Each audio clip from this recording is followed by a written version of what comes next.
Queridos, nós, semana passada, nós começamos a ler o livro de Juízes, lá da história de Gideão. E nós hoje vamos comentar um pouco mais sobre a história de Gideão.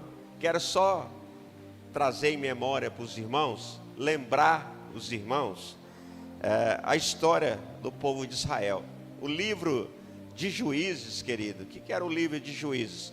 Então o povo de Israel estava escravo no Egito, Deus tirou o povo de Israel do Egito, eles entraram pelo deserto, rumo à terra prometida, passaram 40 anos na terra prometida, no deserto, e depois eles entraram na terra prometida, e ali na terra prometida começaram a ocupação do território da terra prometida. Logo depois da morte de Moisés, Josué assumiu o lugar de Moisés, e Josué, que foi o que conquistou, iniciou a conquista da terra de Canaã, a terra da promessa, que era o líder do povo. Josué faleceu e o povo voltou a fazer o que era mal aos olhos do Senhor. Então, o povo voltou a fazer o que era mal aos olhos do Senhor.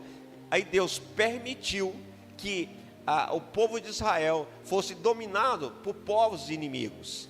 E aí o povo era oprimido, aí o povo se arrependia e o povo clamava a Deus. Deus levantava um juiz para libertar o povo. O juiz era um libertador, do povo. Aí o povo voltava a fazer mal, o que era mal aos olhos do Senhor. Novamente Deus permitia que os inimigos vinham, dominava o povo, fazia maldade com o povo de Israel. Aí passava um período, 7 anos, como foi aqui, às vezes 10 anos, 20 anos, e aí o povo se arrependia de novo, buscava a Deus, clamava a Deus. Deus levantava outro juiz, e esse juiz libertava o povo desse povo inimigo. Então o período de juízo foi assim. Irmãos, se nós pensarmos, nós estamos vivendo um tempo muito parecido. A igreja vive um momento muito parecido. A humanidade.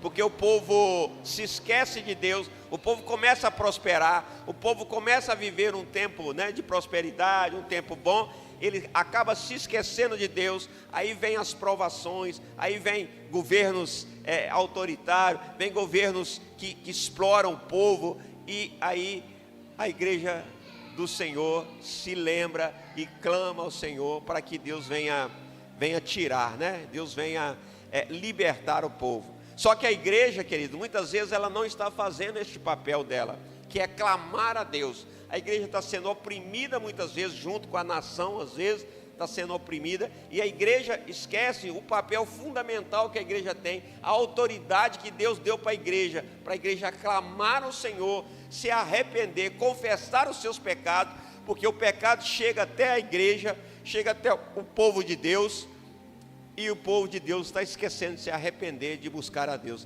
Quer ver Deus mudar a história da nossa nação? Quer ver Deus mudar a história das nações? Comece a clamar. Se os pastores brasileiros se levantarem em clamor em favor da nossa nação, cai por terra toda essa opressão que nós estamos vivendo hoje. O nosso país está empobrecendo, as pessoas estão empobrecendo. Isso não é agora, só nesses últimos anos, não. Vem de muito tempo, cada vez pior.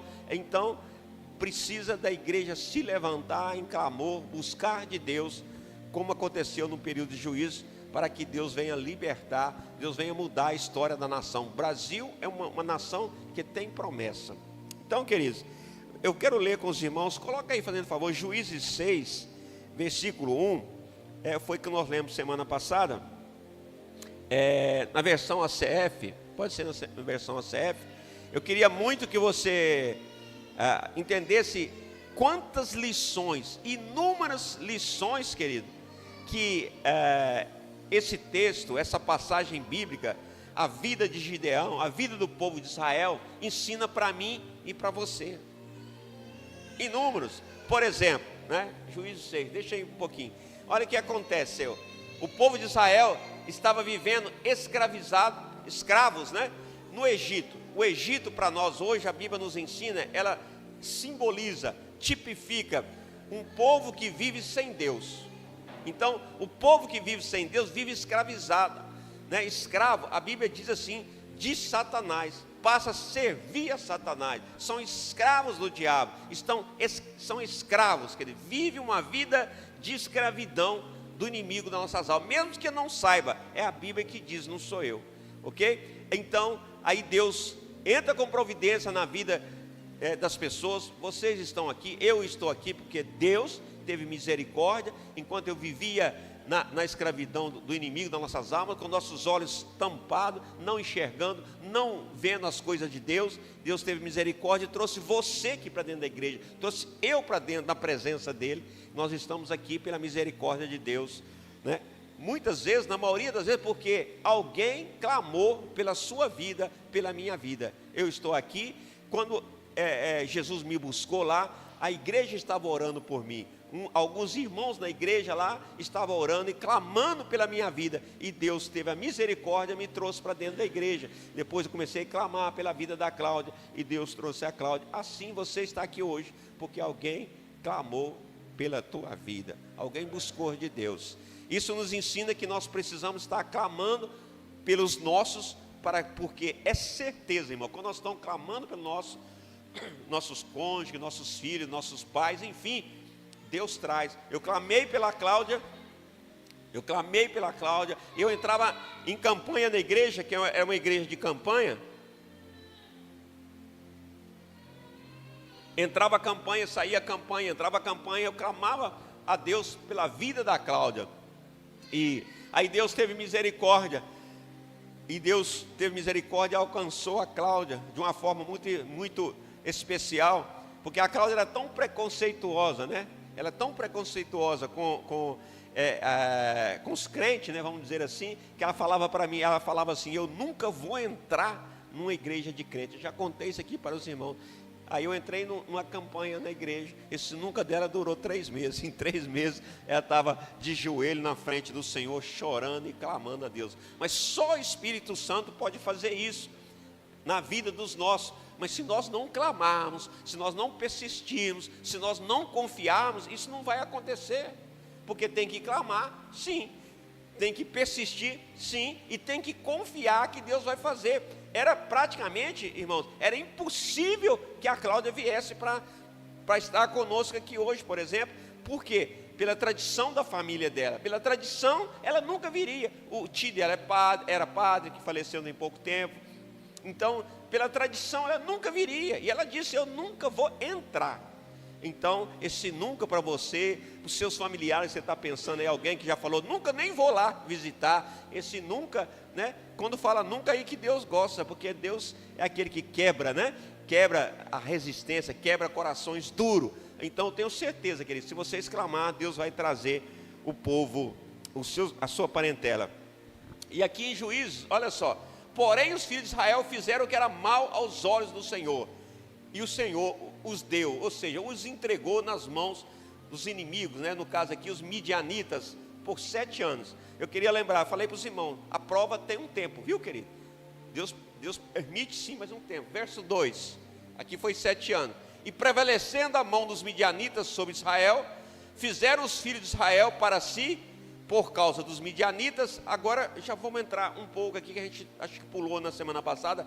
Fizeram covas que estão nos montes, as cavernas e fortificações. Então eles fizeram para eles refúgios. O povo atacava, pegava, nós falamos semana passada, eles plantavam, na hora de colher o povo vinha e retirava, né, a colheita, roubava a colheita deles, além de matar e tudo mais. Verso 6 foi que nós lemos semana passada. Verso 6, Juízes 6:6, Israel empobreceu muito pela presença dos midianitas, então os filhos de Israel clamaram ao Senhor. Então, querido, quando nós estamos fora da presença do Senhor, quando nós estamos fora, e se Deus tem um propósito de nos trazer a sua presença, o que acontece? Deus permite, porque você busca, eu busco as coisas erradas, e acontece alguma coisa, uns empobrecem muito, outros adoecem muito, outros casamentos caem, outros filhos vão para as drogas, enfim, acontecem coisas terríveis, porque nós não estamos andando sem Deus, sem a presença de Deus. E Deus permite que essas coisas aconteçam para que a gente chegue ao Senhor. Todos nós praticamente que chegamos na presença, nós chegamos em Deus. Sabe por quê, querido? Porque nós em algum momento nós enfrentamos grandes dificuldades, grande tempestade, e a gente não entendia o que estava acontecendo. Nós fomos para a humilhação, clamamos a Deus, buscamos em Deus, e hoje nós estamos aqui. O mesmo aconteceu com o povo de Israel. Mas veja bem, queridos, o povo de Israel passaram, vamos dizer assim, nesse período, por 3 fases. Egito, escravidão. Primeiro, vou chamar assim, estavam na escravidão. Da escravidão, Deus levou eles para o deserto. Então, segundo lugar, deserto. Terceiro lugar, depois dos 40 anos, eles entraram na terra da promessa. Irmãos, muitas vezes, nós passamos pela mesma situação. Nós, às vezes, né, nós viemos lá do Egito, como nós falamos aqui, da escravidão, só que a gente vem da escravidão do mesmo jeito que o povo de Israel vieram da escravidão, com a mente de escravo. Esse é o problema. Quando você veio para Cristo, agora você não é mais escravo. Eu não sou mais escravo. Agora nós somos filhos de Deus. Mas a gente vem ainda com a mente de escravo. E foi por isso que Paulo fala: renove a sua mente, a sua maneira de pensar. Porque qual que é a nossa mente? Mente de quem viveu na escravidão. Mente de escravo. E nós precisamos nos libertar dessa mente de escravo. Muitas vezes, querido, mente quer dizer pensamentos de escravo, atitude de escravo. Muitas vezes, querido, Deus permite também, quando você vem para Cristo, muitas vezes você vai para o deserto. Deus permite você entrar no deserto. Sabe por quê, querido?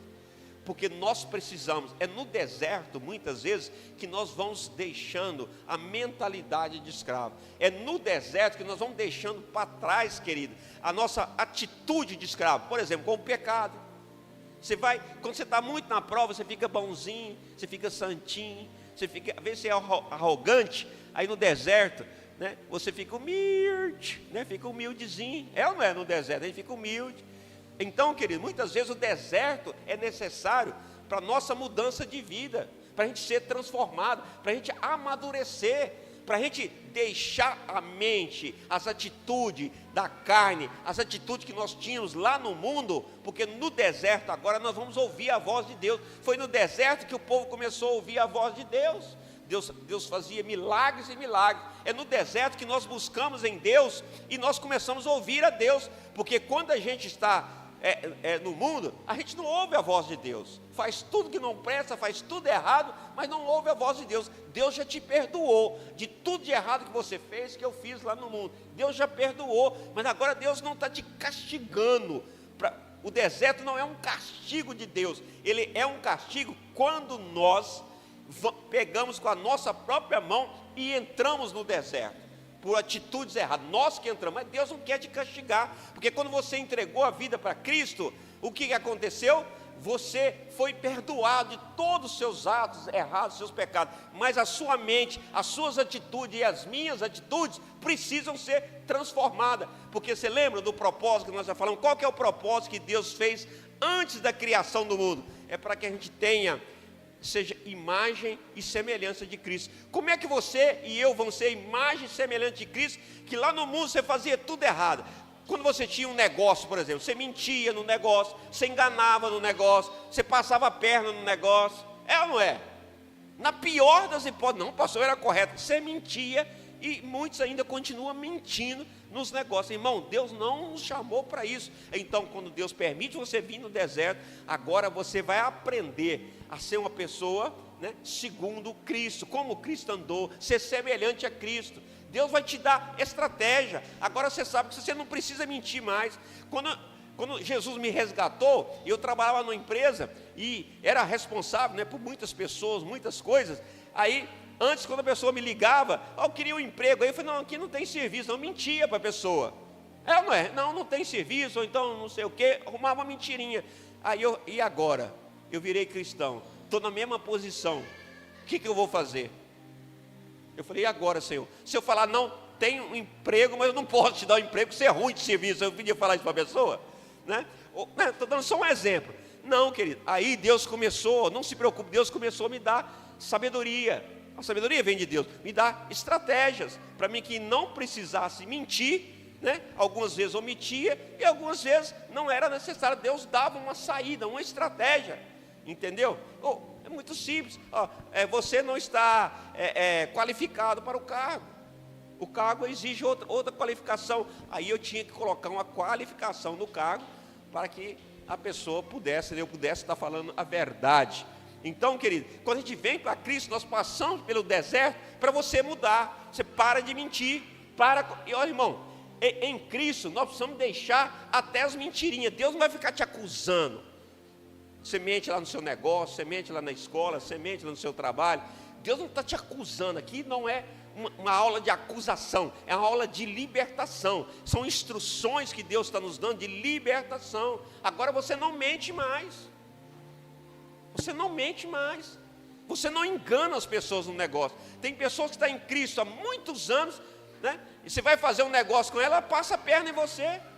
Essa não é uma atitude, irmão. Isso, o deserto é necessário para isso, para que você mude, para que você mude as suas atitudes, você se transforme, até você se transformar numa pessoa diferente. Você não, no deserto você vai aprender, querido, a como lidar com os problemas. Você era brigão, né? Qualquer coisinha você já rodava baiana, né? As mulheres rodam baiana, os homens eram bravos. Agora você muda a atitude. Mas isso não é porque você agora eu sou crente, não posso. Não, Deus vai te moldando. O Espírito Santo de Deus vai te mudando. No deserto, Deus vai te transformando. Então, Deus, se você está passando por algum deserto, não é castigo de Deus na maioria das vezes, não é? É porque você está sendo transformado. Você precisa ser transformado, irmãos. E Deus, quando Ele vai transformando, Ele vai tirando as coisas ruins de nós, vai limpando a gente das coisas ruins e vai colocando coisas boas na nossa frente, diante de nós. Por exemplo, com a palavra, nós falamos aqui, antes eu mentia, agora Deus foi me dando sabedoria, em vez de mentir, agora Deus me deu sabedoria. Deus te dá sabedoria para você resolver as coisas, para você ter estratégia no seu trabalho. Você se confiar em Deus, buscar a palavra, estudar, buscar conhecimento, Deus vai te dar sabedoria, irmão. Você vai se destacar lá no seu trabalho. As pessoas vão olhar para vocês e vai olhar e ver você uma pessoa diferente, porque é isso que Deus quer, que se nós somos imagem de Cristo, mas eu estou lá no meu trabalho, todo mundo mente, todo mundo engana, todo mundo passa a perna, todo mundo puxa tapete, todo mundo, mas você não, porque você confia em Deus, as suas atitudes são diferentes, é com retidão, mas não é porque você decidiu só, não, é porque o Espírito Santo já mudou esse desejo que você tinha de fazer essas coisas. Você fazia até sem pensar. As pessoas mentem, às vezes uma coisa tão mínima, tão pequenininha, a pessoa mente sem necessidade. As pessoas hoje mentem tanto, que eles mentem onde não é preciso mentir, quer dizer, não há necessidade de mentir, mas mentem por uma coisinha boba. Então, tão acostumado que estão essas coisas, nós precisamos mudar, e o Espírito Santo está mudando você. Essas instruções, não tem um livro aí? Uma revista aí? Essas instruções que nós recebemos, a palavra de Deus, né, que você estuda, né, esse livro que nós estamos estudando, é para que as nossas atitudes, querido, vão sendo transformadas, a nossa atitude vão sendo mudada. Agora você é filho de Deus. Então, querido, e o que acontece? Né? O povo passou por essa situação. Agora, querido, depois do deserto, aí você passa um período no deserto. Depois do deserto, muitas vezes agora acontece como aconteceu com o povo. O povo entrou na terra da promessa. Quando você vem para a igreja, quando você vem para Cristo, você vem para a igreja, você vem para o ministério, onde a unção vem assim de Deus, de Cristo para a liderança, da liderança para a igreja, ela vem passando desta forma, né, a unção, você começa a ser abençoado. Aí, sabe o que acontece? Nós falamos isso semana passada, com muitas pessoas, eles começam a tropeçar nas suas próprias bênçãos, eles se embaraçam com as suas bênçãos. A pessoa, por exemplo, está querendo casar, Deus dá um casamento, né? Nós falamos semana passada, a pessoa está querendo ter um filho, Deus dá um filho, 2 filhos, 3 filhos. A pessoa está querendo um trabalho, Deus dá um bom trabalho. A pessoa tem uma empresa, Deus começa a abençoar a empresa dele, ou o negócio dele. Aí ele não vem mais na igreja, ele começa a diminuir. Domingo não deu para ir no culto. Quarta-feira não deu para ir na célula, porque você sabe, né? Eu estava trabalhando, eu sei que você estava trabalhando. Só que você tem um compromisso com Deus. Agora é hora de gratidão. Agora que é hora de você buscar mais a Deus. Agora que é hora de você estar mais na presença do Senhor. Aí o que acontece? Essas pessoas vão se embaraçando. Foi isso que aconteceu aqui em Juízes. O povo entrou na terra da promessa e de repente esqueceram de Deus. Se embaraçaram, vamos dizer, com as colheitas, com as riquezas. Porque antes os antepassados dele eram escravos. Agora são livres, não são mais escravos. Mas se embaraçaram com as riquezas. Querido, não se embarace com as bênçãos de Deus. Porque se você se embaraçar, aí acontece novamente. Você volta no ciclo. Aí você vai voltando, você volta para o deserto. Do deserto, tem pessoas que não suportam o deserto e volta para o Egito. Ou seja, afasta-se do Senhor. Na terra da promessa, querida, é terra onde Deus quer nos dar abundância. Mas Ele vai nos dando abundância nas diversas áreas e vai transformando a nossa vida. E a gente vê tantas pessoas que eles se embaraçando na terra da promessa. Quando a pessoa se aproxima da gente e Deus já fala assim, eu tenho, por exemplo, o dom da prosperidade está sobre a vida dessa família. Deus vai dar um dom, né? Vamos chamar assim, da prosperidade. A Bíblia tem um momento que a Bíblia chama de dom da prosperidade, lá no Antigo Testamento. Aí eu já fico preocupado com os caminhos que a pessoa vai tomar, porque aí depois eu vou ver que essa pessoa, eu já aviso, olha, seja um bom gestor daquilo que Deus coloca, das bênçãos que Deus colocar nas tuas mãos. Não se embarace. Aí a pessoa começa a trabalhar, por exemplo, né? Então já começa a faltar. Eu lembro a pessoa de novo, não se embarace com as bênçãos de Deus. Nós temos que tomar cuidado, querido, com isso. Porque tem muitas pessoas caindo nessa armadilha, mas muitas, irmãos. Por exemplo, Deus começa a usar a pessoa no ministério. Olha que bênção. Olha que bênção. Você chegou, saiu do Egito, hoje você está na presença do Senhor e Deus começa a te usar no ministério. Olha que bênção. Mas tem pessoas que começam a ser usadas no ministério, agora já quer brigar com o pastor, já quer, vou mudar de igreja, porque na outra igreja me ofereceu para me ser isso, ser aquilo. Irmãos, primeiro, seja grato a Deus, espere o seu tempo, seja grato a Deus, não se embarace com as bênçãos, não tropece nas bênçãos, como aconteceu com o povo de Israel. Aí, queridos, e o que acontece nesse período que eu quero entrar com vocês hoje? As pessoas quando entram na provação novamente, elas se embaraçam, entram na provação, aí alguns se escondem, como aconteceu aqui no versículo 2, nas cavernas,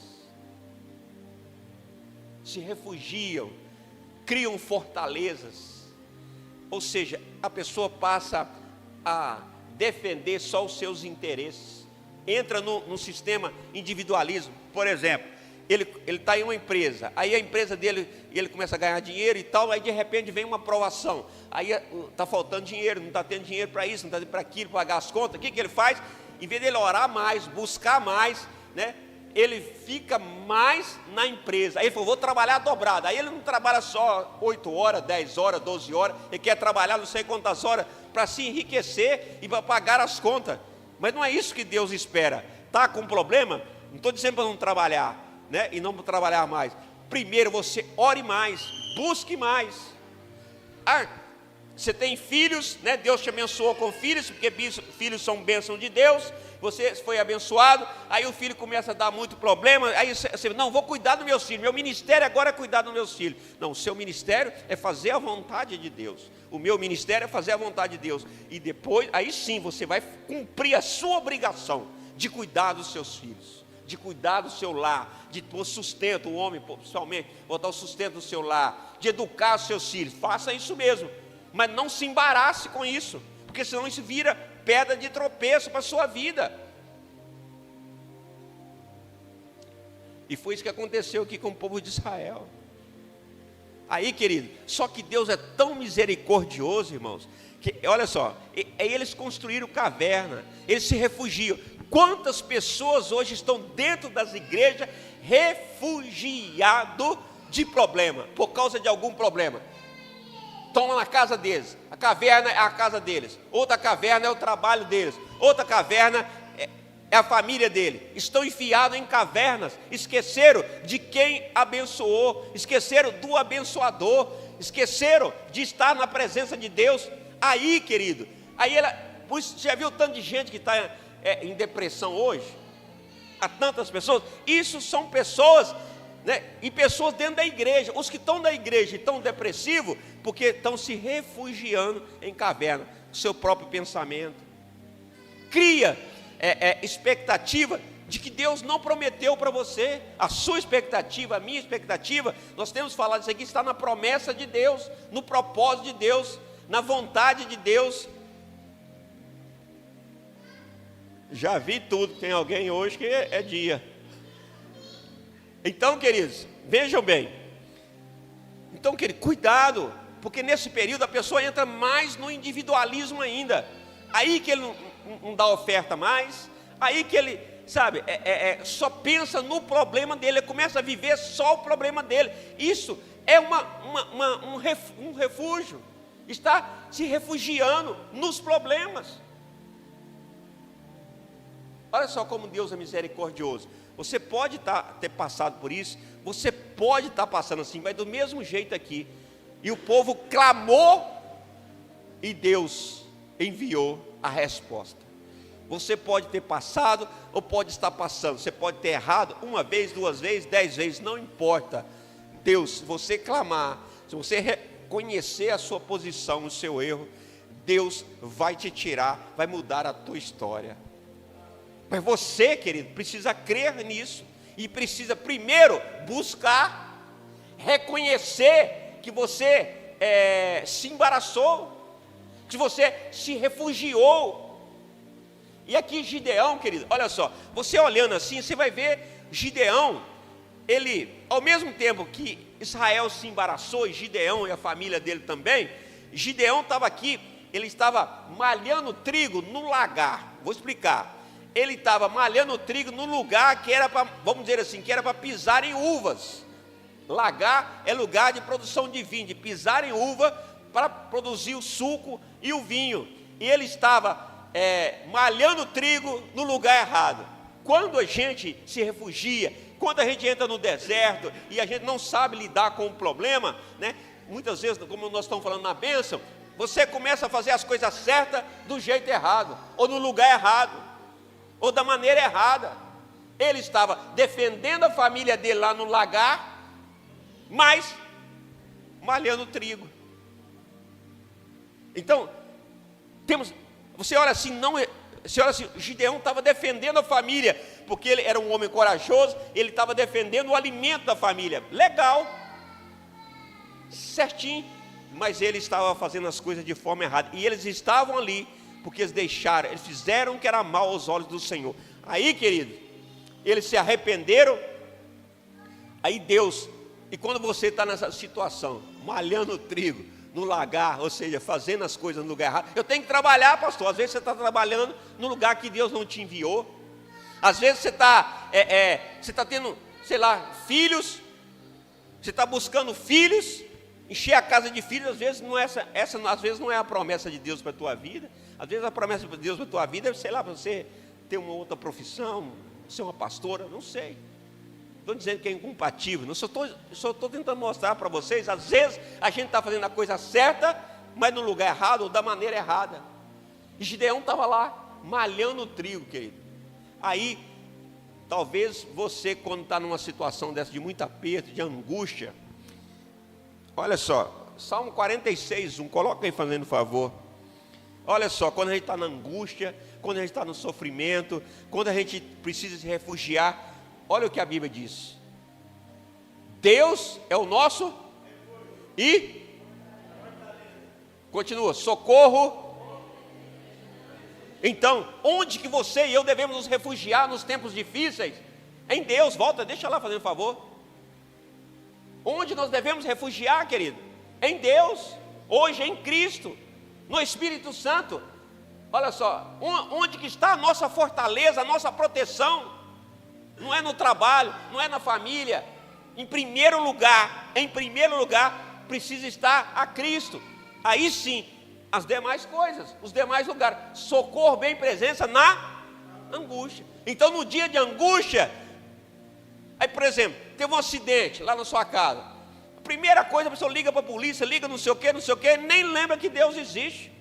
Clama a Deus, se for uma coisa urgente, vai clamando a Deus e já vai ligando para a polícia, ligar para a ambulância, enfim, SAMU, o que tem que fazer, mas primeiro vai clamando a Deus. O dia que eu fui pegar o Henrique lá, que o Henrique, né, tinha tomado aquela medicação errada e começou a perder todos os movimentos do corpo, nós viemos, já saí de casa clamando a Deus, fui lá buscar ele clamando a Deus, trouxe ele clamando a Deus, levei até o hospital, nós fizemos a nossa parte, clamando a Deus, orando, chegou no hospital, no pronto-socorro, nós clamamos a Deus, pronto, primeiro lugar, o nosso refúgio, no tempo de angústia, é o Senhor. Aí a pessoa para de orar, não jejua mais, não vem mais na igreja. Não, você sabe, né, pastor? Estava trabalhando, você sabe, né? Eu tenho que cuidar, né? Minha mãe está doente, meu irmão está doente, não sei o que, estou com um problema. Tem que cuidar mesmo, tem que fazer a sua parte mesmo, tem que fazer mesmo. Mas nossa angústia, Ele é o nosso socorro bem presente no tempo de angústia. Aí, querido, quando você passa por isso e você clama, aí Deus responde. Só que muitas vezes, querido, você espera que Deus venha do céu e desce lá, ou Jesus, e venha te socorrer. É ou não é? Já foi assim, irmão. Aí Deus, em vez de vir do céu, descer do céu e vir te socorrer, Jesus envia um homem, uma mulher, para levar uma palavra para você, para orar por você. Aí muitas vezes você, que isso? Eu queria que Deus viesse aqui, irmãos, porque aí Deus quer que você passe por um processo de humildade. Deus vai enviar alguém. E aqui Gideão, querido, olha que bacana. Gideão disse assim: ele disse aqui, eu sou o mais pobre da família de Manassés e o menor da família do meu pai. Às vezes você quer que Deus envia, sei lá, um pastorzão famoso aí, o Silas Malafaia. Aí Deus envia um irmãozinho, uma irmãzinha da igreja para dar uma palavra para você, o pastor aqui da CB Paz, para que você tenha humildade. Você precisa estar atento a ouvir a voz de Deus. Muitas vezes a voz de Deus vai chegar. Eu lembro, olha só, teve um irmão, na verdade ele é casado com uma irmã, e ele trabalhava na prefeitura, né? E a esposa dele fazia a obra de Deus, uma bênção de Deus. E prefeitura, você sabe, muda prefeito, muda o lado. Eu não sei se ele tinha envolvimento com alguma parte política, e o prefeito mandou chamar ele lá, uma cidade pequena. Aí, irmãos, ele foi tremendo com medo de perder o emprego, porque parece que ele era do outro lado, né? Quando muda assim, a pessoa perde o emprego, né? Ele foi tremendo achando que ia perder o emprego. Foi para lá, aí a mulher dele orou, aí ele lembrou de orar, né? Ele veio orando, ele estava atravessando a praça orando. Aí ele falou para Deus assim, olha, ele falou assim, Deus, envia um anjo aqui para mim. É assim que a gente faz muitas vezes. Senhor, envia um anjo aqui, né? Envia um anjo aqui para interceder por mim, para me proteger. Enfim, ele estava pedindo um anjo. Aí estou eu atravessando do outro lado da rua, Deus me mandou atravessar a rua assim, eu encontrei de frente com ele. Aí, falou, irmão, você está aqui? Aí caiu a ficha. Ele falou assim, eu pedi Deus para enviar um anjo e enviou o senhor. Entendeu, querido? Às vezes, né? Às vezes é isso, irmão. Deus vai enviar um irmãozinho, uma irmã, para orar por você, interceder. Quantas vezes eu vou para reunião, querido, para alguma reunião, eu vou para alguma situação que precisa ser resolvida, eu mando mensagem para os obreiros, para os líderes, individual. Eu falo para eles assim, ore por mim. Eu vou para uma reunião, eu vou participar de uma situação que precisa ser resolvida, eu peço oração. Lá em casa, eu peço oração pelo Henrique, eu peço pela Cláudia para orar por mim. Irmãos, a gente precisa ter essa humildade, porque isso agrada o coração de Deus, né? Gideão reconheceu, olha só, que ele era o menor da casa do pai dele. Mas acho que pode ser que ele reconheceu no tempo de provação. Aqui agora, querido, eu queria trazer para você um conceito muito forte, muito poderoso, que você precisa aprender. Eu quero ler um versículo para você.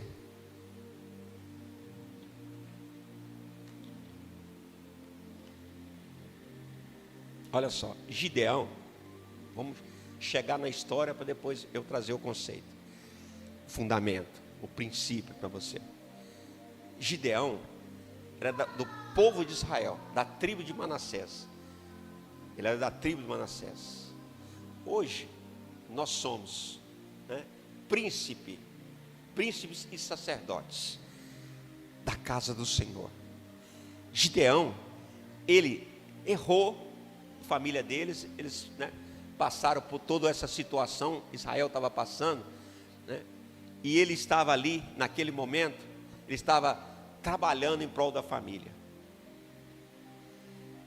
Só que Gideão, querido, veja bem, ele muitas vezes acontece, a Bíblia não está dizendo, mas é como se, pelas atitudes, pelo que está acontecendo, como se a pessoa esquecesse que ele era realmente da tribo de Manassés, do Deus vivo, que ele era do exército do Deus vivo, que vence todas as guerras. Por um momento talvez ele esqueceu, por algum momento talvez você está aqui e está esquecendo. Nós estamos tentando lembrar você sempre que você é filho, filha de Deus, que você foi chamado como príncipe e como sacerdote ou sacerdotisa na casa do Senhor. Aí veja bem, só que quando o anjo apareceu para ele, e aí ele se lembrou, irmãos, quem sabe nesta noite Deus te trouxe aqui para você se lembrar que você é filho de Deus. Veja bem, e o que é, querido, ser príncipe e ser sacerdote? As pessoas falam assim, não, mas Jesus era servo. A palavra servo foi traduzida como servo, algumas versões traz escravo. Aí a pessoa pensa que Jesus é escravo. Jesus era filho, Jesus nunca foi escravo. Presta atenção nisso, porque isso é uma doutrina incompleta que leva você a um conhecimento incompleto. Eu vou mostrar a vocês. Nós não vamos dissecar essa doutrina, não vamos entrar muito nessa doutrina. Nós vamos falar, na próxima revista nós vamos falar bastante sobre isso. Mas eu queria que o Henrique colocasse Lucas 22, fazendo favor, na versão NVT. Eu quero que você entenda que nós vamos te dar um conceito aqui muito poderoso, já estamos passando para você. Lucas 22, versão NVT, versículo 26. Olha aqui. Que palavra que é essa aqui? Servo, né? Então olha só, Jesus fala, entre vocês, porém, será diferente, que o maior entre vocês ocupe a posição inferior, e o líder seja como servo. Agora, 27, palavra servo aqui. Quem é mais importante? O que está à mesa ou o que serve? Olha lá, serve. Espera aí, só um pouquinho. Olha só, naquele período, o pessoal assentava na mesa, os convidados assentavam na mesa, e os servos, os escravos, serviam a mesa, lavavam o pé do convidado, serviam a mesa, ok? Ele era empregado, era um servo, escravo, ok, tá? Então quem é mais importante na sua casa? Quem senta à mesa ou a pessoa que está trabalhando lá para você? Teoricamente seria no mundo é a pessoa que senta à mesa com você, o seu convidado. Mas continua, não é aquele que está à mesa, que senta à mesa com você? Sim, mas não aqui, quer dizer, outra tradução, não entre nós, pois eu estou entre vocês, como quem? Serve. Aí o povo usa, e tem outros versículos também, que são até mais diretos, a pessoa fala, não, mas está vendo? Jesus veio para servir. Só que, quando você não compreende isso, você se coloca na posição de escravo, de empregado. E Jesus nunca foi escravo, Jesus nunca foi empregado, ele era filho de Deus. Ele é da linhagem de rei, de Davi. ele é filho, rei, sacerdote, ele reina, ele nunca foi escravo. Mas, porém, contudo, todavia, essa palavra aqui, nesse versículo, todas as vezes que aparece serve aqui, e o outro que servo, no original grego, a palavra é diácono. Repita, diácono. Então, e o que significa diácono? Foi traduzido para servo. Sabe o que é a palavra diácono? É aquele que ministra e aquele que é ministrado. Então, olha só, você é como a quem ministra, você é como quem é ministrado, até no intuito de servir as pessoas, mas você não vai servir como escravo, como empregado. Isso que eu quero que você entenda isso hoje. Você vai servir como filho de Deus. Vou explicar, eu sei que está confuso, para você entender. O que nós estamos querendo dizer? Olha só, eu sou filho de Deus, e aprendendo com Jesus, Jesus está ensinando assim, olha só, eu preciso ter a cabeça, a mente de Cristo, a mente de príncipe, a mente de filho de Deus. Então eu sou filho de Deus, mas o coração é como um servo, um coração de quem serve. Quem está entendendo? Olha só, a cabeça, a mente, eu tenho a mente de Cristo. Eu não sou empregado, eu não sou escravo. Empregado no sentido de ser escravo, eu não sou escravo, né? Mas o meu coração, eu tenho alegria em servir. Porque há uma diferença. Você fala assim, eu estou aqui para servir. Aí você está servindo como empregado, como escravo. Você não está servindo. Deus não te chamou para você servir, que você é um empregado. É como serviria um servo, um empregado. Mas a sua mente é de príncipe. Eu não sei se você está conseguindo me entender. Há uma diferença muito grande, querido. Você pensar como filho de Deus, você pensar como príncipe. Vou dizer então como anda, né? Vou fazer uma representação aqui. Imagine como é a pessoa do mundo, uma pessoa que é muito importante no nosso meio. No mundo, nosso meio não, lá no mundo. Sei lá, um governador, um empresário muito rico, a pessoa que é muito, ela anda assim, ó. É ou não é? O rei do mundo, né? O que é rico. Olha assim para a gente intermeio. Tipo assim, quem é você? Eu sou o tal. Essa é a cabeça do rei do mundo. E o escravo? O escravo não tem direito a nada. O escravo não é dono de nada. Aí o escravo, só tudo que ele faz é só aporretar. Oh vida, oh céus. O escravo é assim. É ou não é? Não sei se estão conseguindo passar. Agora, nós, Jesus está querendo dizer assim, nós somos diferentes. Eu sei que eu sou príncipe. Eu sei que eu sou filho de Deus. Então, eu ando como eu desfilando, né? Olha só. Né? Feliz. É diferente. Não sei se eu consegui passar a expressão para vocês. É diferente. Eu não estou sendo arrogante. Olha para o irmão lá. Eu sou tal. Né? Não. Mas eu sou como quem serve. Então, os irmãos vieram trazer água aqui. É isso, querido. Eu tenho prazer. Ele não é empregado da igreja. Ele não é escravo da igreja. Ele veio, ele é filho de Deus, ele veio servir na obra de Deus. São coisas muito diferentes, irmãos. Porque quando você ouve assim, não, eu estou para servir, pode saber que tem a mente de escravo. Na maioria tem a mente de escravo, não entendeu ainda, irmão. O nosso papel, quem nós somos em Deus. E como nós devemos, né? Aí você não pode falar assim, olha só, eu sou filho de Deus, ó, você vai se lascar, vou orar para Deus te matar. Irmão, não é isso que Deus ensinou, é isso que Jesus estava falando, não é assim. E tem gente, não, se faz um mal para você, vou orar para Deus vai quebrar sua perna. Irmão, eu já vi 2 obreiros num lugar que eu estava, 2 obreiros estavam de joelho, eles me contando, eu não ouvi isso não, né? Eles me contaram, 2 presbíteros de joelho orando. Um orava, Deus, quebra a perna do outro, não sei o que, irmão. Você já pensou um negócio desse, irmão?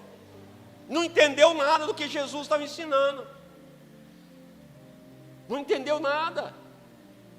Então, querido, saiba Irmão, a autoridade, você está no seu trabalho, presta atenção no que eu vou dizer, querido. Lá no seu trabalho, as bênçãos, lá na casa que você trabalha, no local que você trabalha, na escola que você está, as bênçãos de Deus vêm através da tua presença. Deus abençoa aquele lugar por causa da tua presença ali.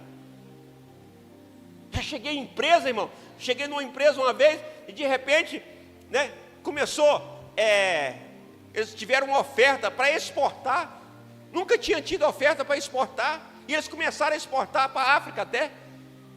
Como assim? Onde você pisar, por isso que Josué, você botar a planta dos pés, aquela terra é santificada, aquele povo está sendo abençoado. Você foi colocado numa casa que você trabalha, lá naquela casa está sendo abençoado pela sua presença. Você tem que estar lá orando por aquela pessoa. Você tem que entender o seu papel ali, e não é ficar amaldiçoando, tomara que essa velha morre, tomara que esse homem não sei o quê, né? Você tem que entender o seu papel ali, lá no trabalho, tomara que esse patrão quebre, vai se lascar, o seu salário veio dele. Você tem que estar ali no lugar príncipe e servo, servindo. Estou aqui para servir. Você serve lá, é para agradar a Deus, para honrar o nome do Senhor. E Deus vai te honrar. Às vezes, querido, já fui em determinadas situações onde tudo me era contrário. Tudo me era contrário.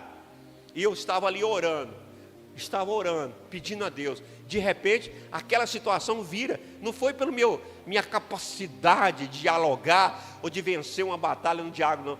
Deus mudou aquelas mentes. Deus criou uma estratégia ali que as próprias pessoas mudaram, um mudou de opinião e o outro também, e Deus honrou aquela, vamos dizer assim, a minha ideia e o meu propósito.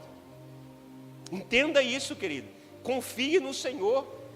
Você sentou no lugar, né? E aquilo está se levantando contra você. Peraí, eu sou filho de Deus. Eu falo para Deus assim: Senhor, você está vendo aqui, ó, não tem nenhum filho do Senhor aqui, só tem eu, por exemplo. Só tem eu, um exemplo, né? Então, Senhor, me honra aqui. E você fica em oração, orando, em pensamento, orando, repreendendo. O diabo levanta ali, você repreende no pensamento. Não vai chegar o dedo no nariz da pessoa que levanta: sai, capeta, em nome de Deus, lá no seu trabalho. Vai dar ruim. Mas no pensamento você repreende. E se o trem vier engrossando, peraí que eu vou no banheiro. Você vai lá no banheiro, já fiz isso, meu irmão. Dobrei o joelho no chão, né? Clamei a Deus dentro do banheiro de porta fechada, né, irmão? E clamei, expulsei os capetas, tudo, e voltei para a reunião. Quem está entendendo? Então, querido, é isso que é esse ser servo.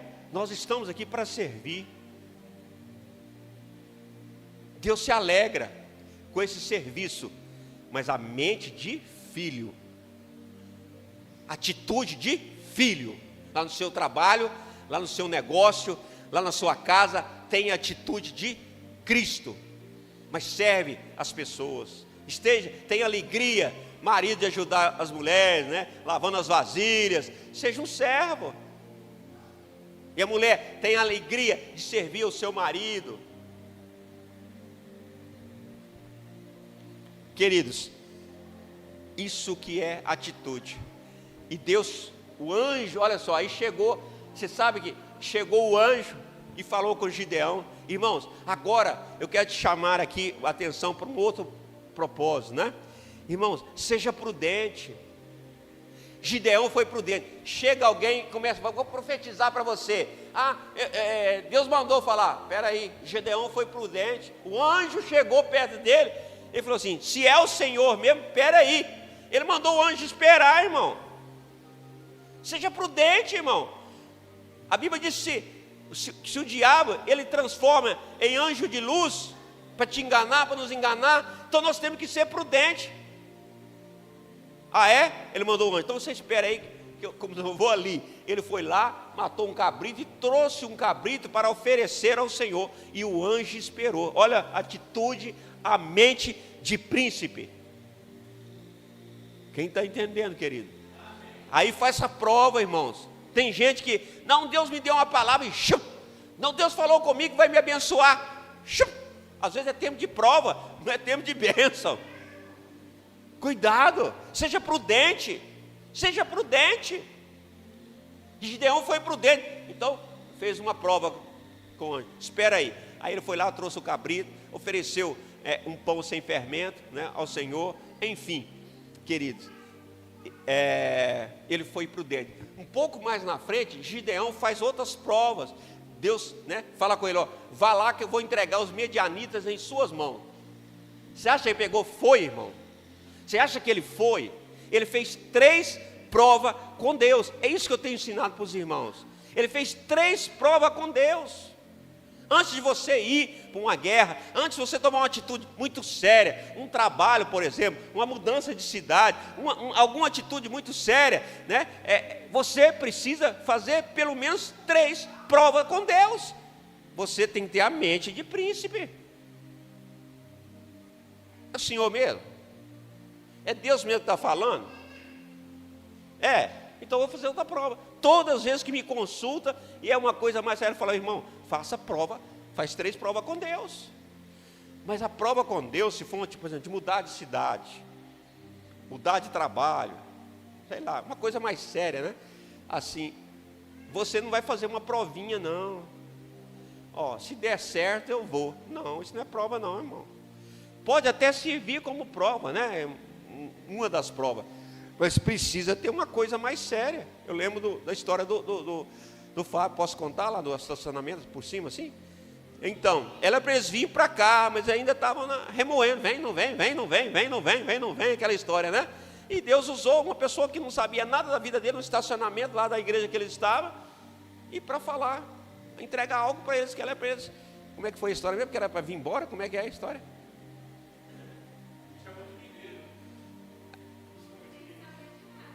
A pessoa não sabia de nada, estava lá em São Paulo, já chamou ele de mineiro, irmão. Ou seja, Deus já deu a direção, eles já sabiam, né? Porque, por exemplo, a primeira prova foi que eu mesmo falei para eles, Deus me mandou falar para eles, ó, pode juntar as malas e vir embora.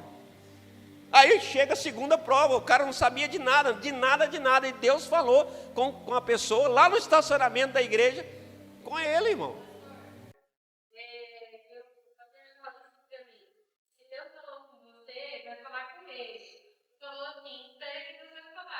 Aí eu falei assim, tá bom, eu vou fazer uma coisa que Deus já falado. Aí, quando eu tinha vestido, eu falei, Deus, acho que eu fiz tão coisa, acho que não tem nada disso.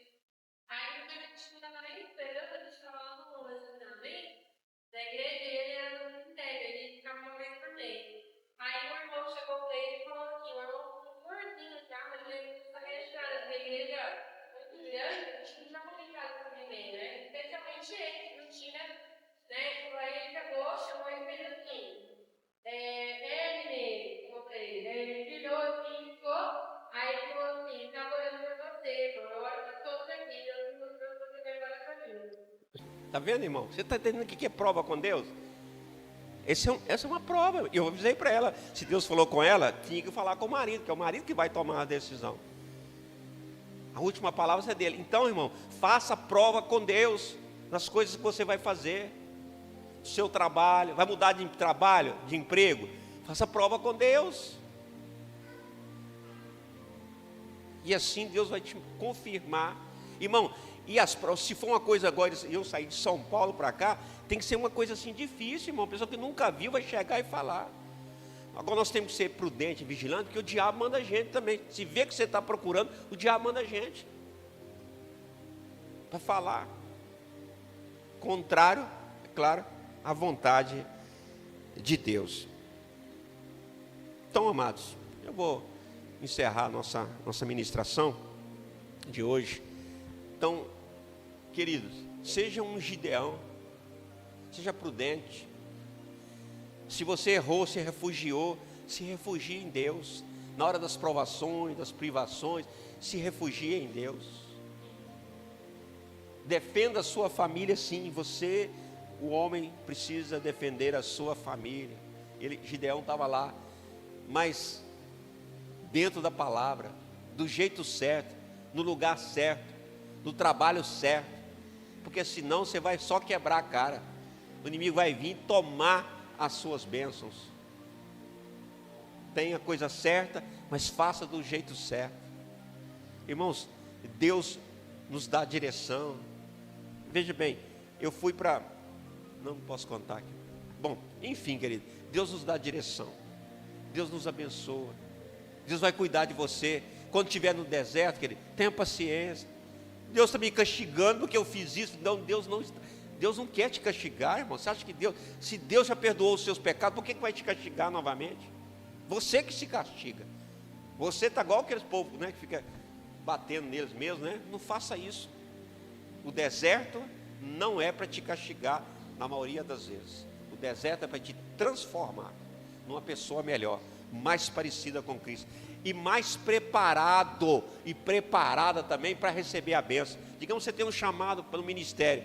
Se você não passar pelo deserto, você acha que quantos desertos eu e a Cláudia e a minha família já passamos? Inúmeros desertos, irmão, inúmeras vezes. Você é uma mulher de valor.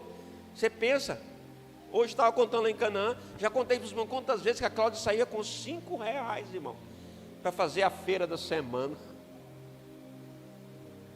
Ela ia lá no mercado, comprava 2 tomates, uma cenoura. 2 tomates, uma cenoura. Ela tinha coragem de ir no açougue, irmão, e comprar um bifinho. Eu nunca ia ter essa coragem, eu morro de vergonha. Eu comia o ovo, o zoiudo, mas não ia lá no comprar um bifinho. Quantas vezes a Cláudia fez isso, irmão? Nas nossas provações. Quantas vezes? A primeira grande provação, eu não tive dinheiro para pagar as contas de água e de luz. Aí a Cláudia falou assim, vai lá vender, acho que um anel dela, uma joia que ela tinha ganhado, né, da mãe dela. Eu estava com tanta vergonha, que era a primeira prova, que eu nem isso eu tive coragem. Ela foi lá, vendeu a joia dela pelo preço da água e da luz e pagou lá a água, a luz, não me lembro. Entendeu, querido? A gente, por que passamos nesse deserto? Hoje, né? E passou um, depois Deus fez passar outro, depois fez passar outro. Hoje a Cláudia vai no supermercado. Você quer fazer uma boa compra no supermercado? Viu, irmãos? Convida a Cláudia. Ela chega no supermercado, eu nem fico perto, porque eu já fico bravo, só de ver ela comprando, né? Já perco a paciência. Irmão, ela pesquisa tudo. Qualidade, data, preço, tudo, irmão. Necessidade. E quando ela chega com a compra, né? Eu dou R$10 mil para ela fazer supermercado, né? Aí ela vai lá e volta com o dinheiro quase todo de volta. Claro que você sabe que eu estou brincando com o valor, mas ela é mais ou menos assim mesmo, viu, irmão? Ela, quando termina, ela fala assim, você sabe quanto que eu gastei hoje? Eu já sei, eu já vou dar glória, vou dar uma rajada de glória, que eu sei que ela comprou tudo que precisa e mais alguma coisa, que ela ainda compra alguma coisinha, né? E ainda sobrou dinheiro, irmão. Fala, não, então você deu realmente R$10 mil. Eu falo, não, querido, é claro que não. Nosso salário, você sabe que os irmãos, o salário do pastor é apertadinho. Então, querido, por quê? O deserto. Aprendeu isso aonde? No deserto. Deus habilitou a ela lidar com essas situações. Então Deus está permitindo você no deserto aí, para te habilitar. Não fica murmurando não, e falando mal não, viu? E reclamando não. Não, mas por que não chegou minha bênção ainda? Você não está pronto para receber a bênção. Você já pensou? A Gabi, tem 15 anos. Eu quero casar. Aí já quer casar agora com 15 anos? A outra também que quer casar aqui com 15 anos. Você acha que Deus vai dar um marido para essas duas meninas com 15 anos? Não está pronta ainda. Provavelmente nem o marido está pronto ainda, o candidato a marido. Precisa ter paciência. Vai chegar a pessoa certa. Viu, Paulo? Na hora certa. Não, eu já sou madura, não sei o quê. Não, mas espera aí. Espiritualmente você às vezes não está pronto ainda para o matrimônio. Não vai casar e descasa no meio e descasa no outro, não é assim que a turma faz hoje? Então, assim, a gente, estou dando exemplo, né, queridos? Porque isso vai ficar na memória das meninas, vai ficar brava depois com o pastor, né? Mas é porque, querido, Deus está preparando você, até nas bênçãos financeiras, Deus prepara, vai te dando gradativamente as bênçãos, para você saber lidar com dinheiro. Quem não sabe lidar com dinheiro, irmão, não pode ser muito abençoado, não, você mete o pé pelas mãos. É ou não é? Quem não sabe lidar com dinheiro. Amém, queridos? Eu quero fazer uma oração por vocês, pode ficar sentado sobre isso. Amado Deus, em nome do Senhor Jesus, eu peço a Ti graça e misericórdia pela vida dos irmãos, pela minha vida. Eu te agradeço, Pai, por todas as provações que o Senhor permitiu na minha vida. todos os desertos que o Senhor mesmo me levou. Muito obrigado, Senhor. E das vezes que eu errei, o Senhor me retirou desses desertos com a sua mão forte. Muito obrigado por isso.